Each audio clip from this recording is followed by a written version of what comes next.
裁判冇成為主角係搶七大戰嘅慶幸。西決搶七大戰，馬刺客場擊敗雷霆，攞到西部冠軍。一個輪迴12年後，再度晉級總決賽。4場常規賽，1場 NBA 杯半決賽，7場系列賽。NBA 歷史上兩支球隊單賽季可以打到12次，都係一項紀錄。呢一輪系列賽其實第一、第二場同呢場就有代表性。雲班嘅西決 MVP 唔應該有爭議。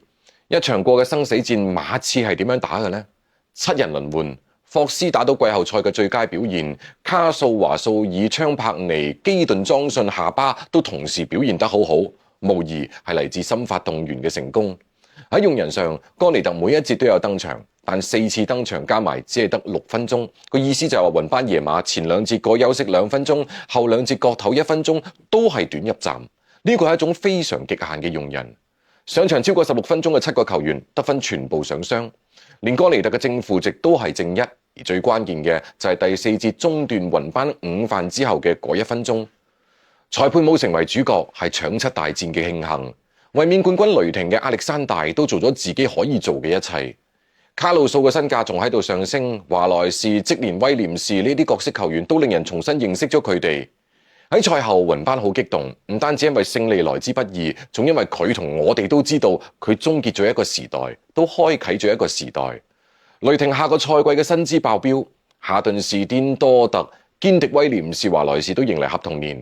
從合同結構，雷霆長遠嘅目標係要留住亞歷山大、賀格倫同謝倫威廉士，卡路素賠多3年，其餘都可以捨棄，就意味住雷霆陣容結構會調整。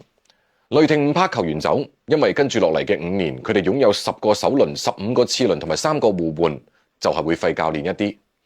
12年前嘅奪冠，馬刺仲係利奧拿德嘅時代，佢哋喺總決賽4-1阻擋咗如日中天嘅熱火嘅3連冠，終結咗熱火嘅時代，打散咗3巨頭。